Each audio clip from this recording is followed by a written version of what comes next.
ప్రభు అయిన యేసుక్రీస్తు వారి పరిశుద్ధమైనటువంటి నామములో క్రైస్తవ సహోదరి సహోదరులకు వందనములు తెలుపుచున్నాను.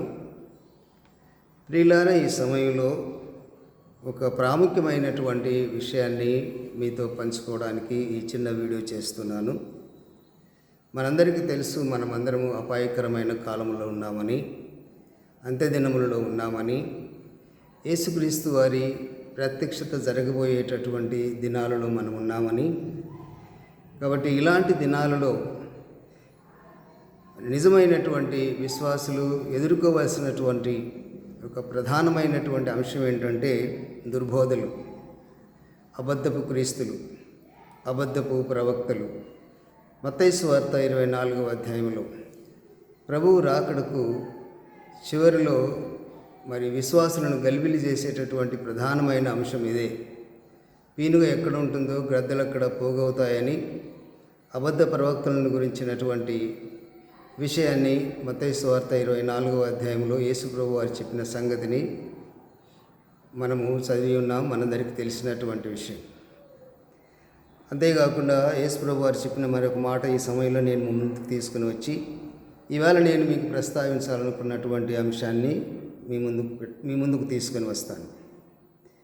మార్కు సువార్త 4వ అధ్యాయం 24వ వచనంలో, మరియు ఆయన, మీరేమి వినుచున్నారో జాగ్రత్తగా చూసుకొనుడి, మీరెట్టి కొలతతో కొలుతురో మీకును అట్టి కొలతనే కొలవబడును, మరి ఎక్కువగా మీకు ఇయ్యబడును. కాబట్టి వినువారు చాలా జాగ్రత్తగా వినవలసినటువంటి అవసరత ఉంది. ఎందుకంటే కడవరి దినాల్లో అపోస్తలుడైనటువంటి పౌలు గారు చెప్పినటువంటి మాటను మనం చూస్తే, అయితే కడవరి దినములలో కొందరు అబద్ధికుల వేషధారుల వలన మోసపరుసు ఆత్మల యందును దయ్యముల బోధ యందును లక్ష్యముంచి విశ్వాస భ్రష్టులగుదురని ఆత్మ తేటగా చెప్పుచున్నాడు. విశ్వాసాన్ని మనము కాపాడుకోవలసినటువంటి వారమై ఉంటున్నాం. అయితే దుర్బోధల వలన విశ్వాసం అనేటటువంటిది భ్రష్టు పట్టేటటువంటి అవకాశం ఉంటుంది. అంటే మనం భ్రష్టులం అయిపోతామన్నమాట, దుర్బోధనను ఆలకించి వాటిని అనుసరించినట్లయితే. కాబట్టి చాలా జాగ్రత్తగా దేవుని వాక్యాన్ని మనము విని గ్రహించుకోవలసినటువంటి అవసరతలు ఉన్నాయి. చాలా రకరకాలైనటువంటి బోధలు మనము నేటి సమాజంలో వింటున్నాం. రకరకాలైనటువంటి సిద్ధాంతాలు, బైబిల్కు పూర్తిగా వ్యతిరేకమైనటువంటి సంగతులు. క్రైస్తవ సంస్కరణలో మనం అనుసరిస్తున్నటువంటి కొన్ని అంశాలు, బల్లారాధన కావచ్చు, బాప్తిస్మం కావచ్చు, ఆరాధన కావచ్చు, ప్రార్థన కావచ్చు, వీటన్నిటి విషయంలోనూ కూడా మనం ఆలోచన చేసినట్లయితే రకరకాలైనటువంటి బోధలు మనం ఆలకిస్తున్నాం. యేసు ప్రభు రాత్రి సమయంలో ప్రభురాత్రి భోజనం ఇచ్చాడు కాబట్టి, బల్లారాధన ఇచ్చాడు కాబట్టి, రొట్టె ద్రాక్షరసం ఇచ్చాడు కాబట్టి మనం కూడా రాత్రిలోనే రొట్టె ద్రాక్షరసం తీసుకోవాలని బోధించేటటువంటి పిచ్చి బోధకులను కూడా మనం చూడగలుగుతున్నాం. యేసు ప్రభు వారు ఆ రాత్రి సమయంలో కేవలం అపోస్తలులకు మాత్రమే రొట్టె ద్రాక్షరసం ఇచ్చాడు. సంఘాలలో అందరూ ఎందుకు తీసుకుంటున్నారు? అది కూడా ఆలోచన చేయొచ్చు కదా. కాబట్టి ఇలాగా పిచ్చి పిచ్చి బోధలు చేస్తూ ఉన్నారు. క్రితంలో నేను ఒక వీడియో చేశాను బాప్తిస్మాన్ని గురించి. చాలా వివరముగా ఆ వీడియోలో బాప్తిస్మానికి సంబంధించినటువంటి అంశాన్ని ప్రస్తావించాను. అయితే ఈవేళ మరొక భయంకరమైనటువంటి బోధన గురించి మీ ముందుకు నేను వస్తున్నాను. మనందరికీ తెలిసినటువంటిదే, చాలామందికి తెలుసు, ప్రపంచమంతా తెలిసినటువంటి విషయమైనా సరే మరొకసారి ఈ విషయాన్ని నేను మీ ముందుకు తీసుకుని వస్తున్నాను. ఎందుకోసం అంటే మన కళ్ళ ముందు జరుగుతున్నటువంటి అంశాలు ఇవి, నేను ప్రత్యక్షంగా గమనిస్తున్నటువంటి విషయాలు అన్నమాట. అదేంటంటే, ఏదైనా తోటలో హవ్వ సర్పంతో వ్యభిచారం చేసి కయీనును కన్నదని చెప్పేసి, అందుకే బాప్తిసం ఇచ్చేటటువంటి యోహాను బాప్తిసం తీసుకోవడానికి వచ్చినటువంటి వారిని ఉద్దేశించి సర్పసంతానమా అని పలకరించాడు అని చెప్పేసి బోధిస్తుంటారు. ఆదికాండము, ప్రియులారా, ఆదికాండము 4వ అధ్యాయాన్ని మనము గమనించినట్లయితే చాలా వివరంగా అక్కడ ప్రస్తావించబడింది. బైబిల్లో ఉన్నటువంటి వాక్యాన్ని విడిచిపెట్టి దయ్యపు మాటలు వల్లించడం అనేటటువంటిది చాలా భయంకరమైనటువంటి పరిస్థితి అది. ఆదాము తన భార్య అయిన అవ్వను కూడినప్పుడు ఆమె గర్భవతి అయి కయ్యీనును కని, యెహోవా దయ వలన నేను ఒక మనిషిని సంపాదించుకున్నానని. ఇక్కడ బైబిల్లో చాలా క్లియర్గా ఆదాము అవ్వను కూడినప్పుడు ఆమె గర్భవతి అయి కయ్యీనును కన్ను అనేటటువంటి మాటను మనము క్లియర్గా చూస్తున్నాం. మరి దేవుడు వ్రాయించినటువంటి ఈ మాట, వ్రాసినటువంటి ఆ గ్రంథకర్త కంటే మరి దీనికి వ్యతిరేకంగా బోధించేటటువంటి వారు గొప్పవారా? ఆలోచించవలసినటువంటి విషయం. వీళ్ళు ఏం చేస్తారంటే బైబిల్ చదవనటువంటి వారిని, చదువు లేనటువంటి వారిని రహస్యంగా తీసుకెళ్ళి వారికి ఈ పిచ్చి బోధలు చేసి విశ్వాసులను భ్రష్టు పట్టించేటటువంటి తెగ ఇది. అందరికీ తెలిసినటువంటి విషయమే ఇది. ఎంత భయంకరమైనటువంటి తెగ అంటే, ఆ తెగకున్నటువంటి నాయకుడే దేవుడని, అతడే క్రీస్తని, లేకపోతే అతడే లవోదికయ సంఘదూత అని. లవోదికయ సంఘదూత అని ఒకవేళ వారు అన్నప్పుడు అసలు ఆ లవోదికయ సంఘదూత యొక్క పరిస్థితి ఏంటి, అతని క్యారెక్టర్ ఏంటి అని మనం చూస్తే చాలా క్లియర్గా ఉంటుంది. అది చదువుతున్నప్పుడు నిజంగా ఇది వీరికి సరిపోతుందేమో అని అనిపిస్తుంది అన్నమాట. ఎందుకంటే అక్కడ ఏమంటాడంటే, లవోదికయలో ఉన్న సంఘపు దూతకు ఇలాగూ రాయము అని చెప్తున్నాడు అన్నమాట. ఏమంటున్నాడంటే ఆ సంఘపు దూతకు ఏమంటున్నాడంటే, లవోదికయలో ఉన్నటువంటి సంఘపు దూతతో మాట్లాడుతున్నాడు. నీ క్రియలను నేను ఎరుగుదును, నీవు చల్లగానైనను వెచ్చగానైనను లేవు, నీవు చల్లగానైనను వెచ్చగానైనను ఉండిన మేలు, నీవు వెచ్చగానైనను చల్లగానైనను ఉండక నులివెచ్చగా ఉన్నావు కనుక నేను నిన్ను నా నోట నుండి ఉమ్మివేయ ఉద్దేశిస్తున్నాను. ఇంకా ఏమంటున్నాడంటే, లవోదికయ ఉన్నటువంటి సంఘపు దూతకు, అంటే లవోదికయ సంఘదూత అంటున్నారు కదా, మా నాయకుడు, మా సంఘ నాయకుడు లవోదికయ సంఘదూత, కడవరి కాలపు సంఘపు దూత అని చెప్పేసి అనుకుంటున్నారు కదా. ఆ దూతను గురించి దేవుడు ఏమంటున్నాడంటే, నీవు దౌర్భాగ్యుడవు, దిక్కుమాలిన వాడవు, దరిద్రుడవును, గ్రుడ్డివాడవును, దిగంబరుడవై ఉన్నావని ఎరుగక నేను ధనవంతుడను, ధనవృద్ధి చేసుకొని ఉన్నాను, నాకు కొదవేమీ లేదని చెప్పుకొనిచున్నావు. నీవు ధనవృద్ధి చేసుకున్నట్లు అగ్నిలో పుటము వేయబడిన బంగారమును నీ దిశముల సిగ్గు కనబడుకున్నట్లు ధరించుకున్నటకు తెల్లని వస్త్రములను, నీకు దృష్టి కలుగున్నట్లు నీ కన్నులకు కాటుకను నా ఎద్దు కొనుమని నీకు బుద్ధి చెప్పుచున్నాను అని మాట్లాడుతున్నాడు. అంటే లవోదికయ సంఘదూత యొక్క పరిస్థితి ఇది. ఎంత భయంకరమైనటువంటి క్యారెక్టరు మనం ఇక్కడ చూస్తున్నాం. వాస్తవానికి అది మనుషులకు సంబంధించినటువంటిది కాదు. ప్రకటన గ్రంథం 1వ అధ్యాయంలో మనము 13-20 వచనాలు చదివినట్లయితే అసలు ఆ దూతలు ఎవరు, ఆ సంఘాలు ఏంటి అనేటటువంటి విషయం అక్కడ అర్థమవుతుంది. అయితే నా సబ్జెక్ట్ అది కాదు. ఈవేళ ఆదాము సర్పంతో పాపం చేయటం ఏంటండి? ఆదాము సర్పంతో పాపం చేస్తే కయ్యను పుట్టాడని చెప్పడం ఏంటి? ఆ తర్వాత అసలు బాప్తిజం ఇచ్చేటటువంటి యోహాను, ఈయన వాస్తవానికి దేవుని దినమునకు ముందుగా పంపబడినటువంటి ఏలియా యొక్క ఆత్మ, ఏలియా యొక్క శక్తి కలిగినటువంటి వాడు. బాప్తిజం ఇచ్చేటటువంటి యోహానే ఏలియాగా వస్తాడని చెప్పబడినటువంటి వ్యక్తి. యేసు ప్రభు వారు దాన్ని క్లియర్గా చెప్పేశాడు, మనందరికీ తెలిసినటువంటి విషయం. ఆయన సర్పసంతానం అని అన్నాడంటే అక్కడికి వచ్చినటువంటి వాళ్ళందరూ సర్పసంతానం అని చెప్పేసి, సర్పసంతానం అంటే సర్పానికి పుట్టారు, అవ్వకు సర్పానికి పుట్టినటువంటి వారు కనుక వారు సర్పసంతానం అని భయంకరమైనటువంటి మరి దుర్మార్గపు బోధ చేస్తుంటారు. ఎంత భయంకరమైన విషయం ప్రియులారా. అసలు ఆదాము కయీనును కనిన తర్వాత మనం ఏం గమనిస్తామంటే, చూడండి 4వ అధ్యాయం 25వ వచనంలో, ఆదాము మరలా తన భార్యను కూడినప్పుడు ఆమె కుమారుని కని, కయీనును చంపిన హేబేలునకు ప్రతిగా దేవుడు నాకు మరొక సంతానమును నియమించనని అనుకొని అతనికి షేతు అని పేరు పెట్టాను. మరియు షేతునకు కూడా కుమారుడు పుట్టెను, అతనికి యోనోషను పేరు పెట్టెను. అప్పుడు యెహోవా నామమున ప్రార్థన చేయుట ఆరంభమాయను అని మనం చూస్తాం. ఇంకా కిందికి మనం గమనించినట్లయితే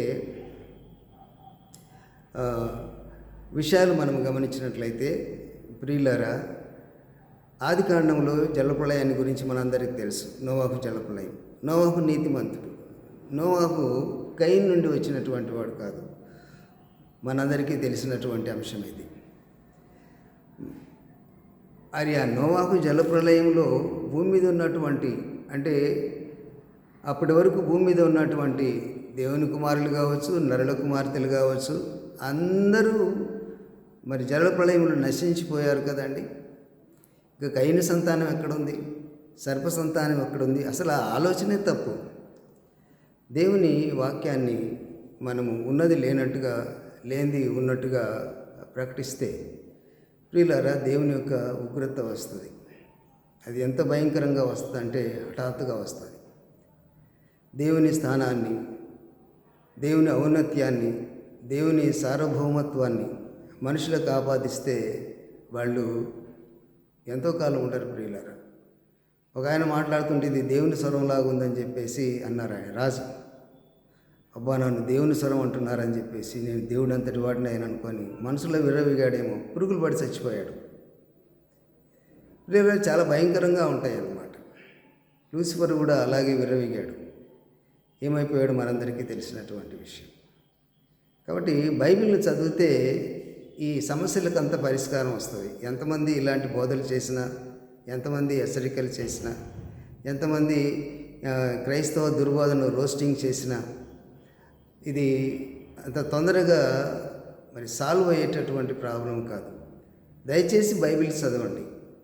ఎవరు ఏమి చెప్పినా సరే బైబిల్ చదవండి. వారు చెప్పింది బైబిల్లో ఉన్నది ఉన్నట్టుగా ఉందా, బైబిల్లో లేనిది ఏదైనా ఉందా అని చెప్పేసి పరిశీలించండి.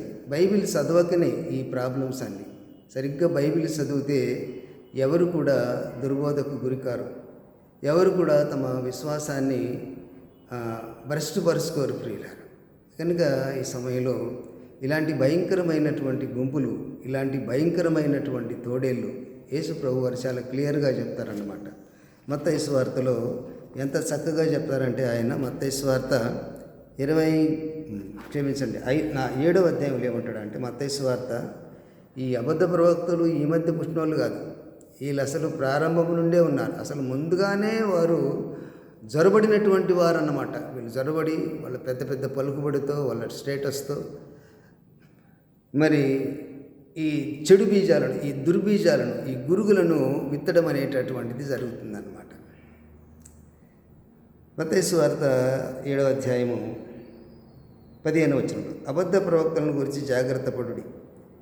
వారు గొర్రెల చర్మములు వేసుకొని మీ యొద్దకు వత్తురు, కానీ లోపల వారు క్రూరమైన తోడేళ్ళు. వారి ఫలముల వలన మీరు వారిని తెలుసుకుందురు అని యేసుప్రభు వారు చాలా క్లియర్గా చెప్తున్నారన్నమాట. అప్పుడే అబద్ధ ప్రవక్తలను గురించినటువంటి సంగతులను యేసుక్రీస్తు వారే హెచ్చరించారు. ఇక మత్తయి సువార్త 24వ అధ్యాయంలో కడవరి దినాలలో వీళ్ళు ఎంతకు తెగిస్తారంటే ఈ అబద్ధ ప్రవక్తలు, ఈ దొంగ బోధకులు ఎంతవరకు తెగిస్తారంటే యేసుప్రభు వారు చెప్పిన మాట చూడండి. 24వ అధ్యాయము 23వ వచనాన్ని, లేకపోతే 23, 24 వచనాలు కూడా మనం చూద్దాం. ఏమంటారంటే వీళ్ళు, ఆ కాలమున ఎవడైనను ఇదిగో క్రీస్తు ఇక్కడ ఉన్నాడు, అక్కడ ఉన్నాడని చెప్పిన ఎడల నమ్మకుడి. చెప్తుంటారు కదా, మా నాయకుడే క్రీస్తు అని చెప్పేసి చెప్తుంటారు కదా కొందరు.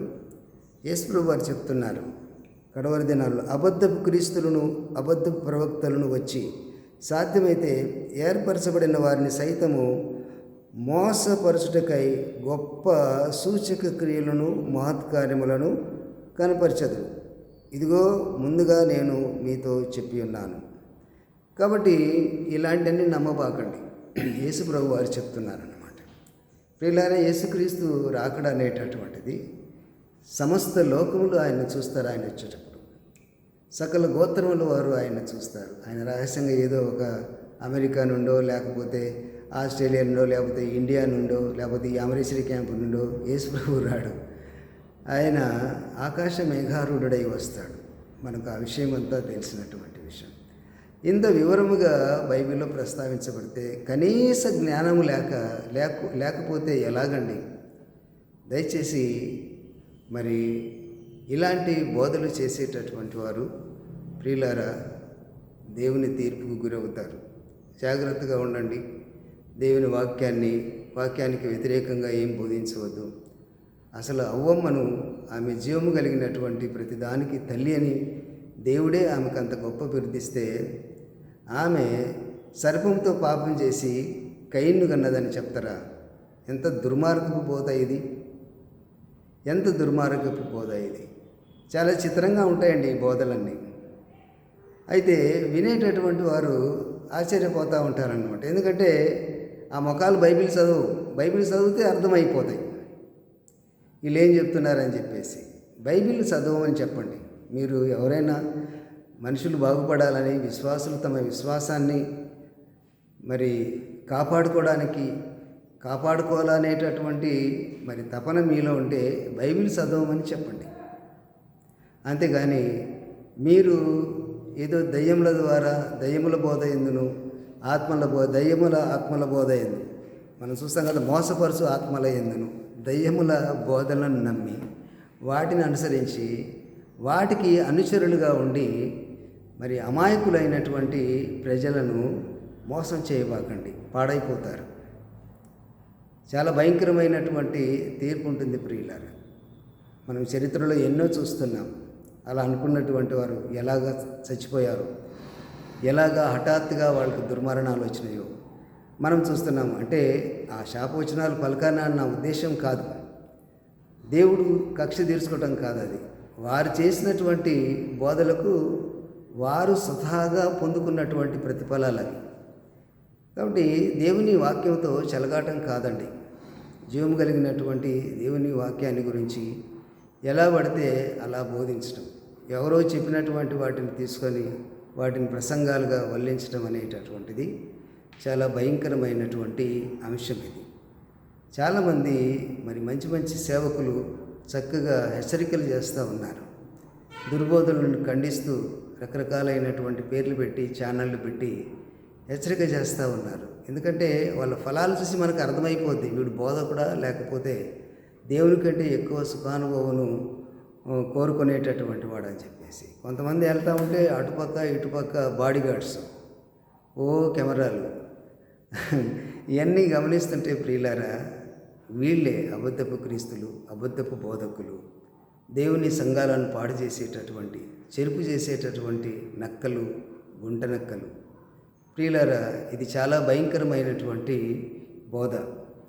అపోస్తలుడైనటువంటి పేతురు గారు ఈ దుర్బోధన గురించి ఏమంటారంటే క్యాన్సర్ అంటాడు. కొరుకుడు పుండు బాకినట్టు బాగుతుంటుంది అది క్యాన్సర్, దానికి అసలు ట్రీట్మెంట్ లేదంటున్నారు కదా. ఈ దుర్బోధ అనేటటువంటిది కొరుకుడు పుండు అన్నమాట, చెవులు కొరుకుతూ ఉంటారన్నమాట. ప్రియులారా, ఇలాంటి వాడి విషయంలో జాగ్రత్తగా ఉండాలని ఈ చిన్న వీడియోతో మీ ముందుకు రావాలని రాత్రి సమయంలో దేవుడు నాకు ఇచ్చినటువంటి తలంపులను ఈ మధ్యాహ్న కాలంలో ఈ చిన్న వీడియో ద్వారా మీ ముందుకు తీసుకుని వచ్చాను. దయచేసి బైబిల్ చదవండి. బైబిల్లో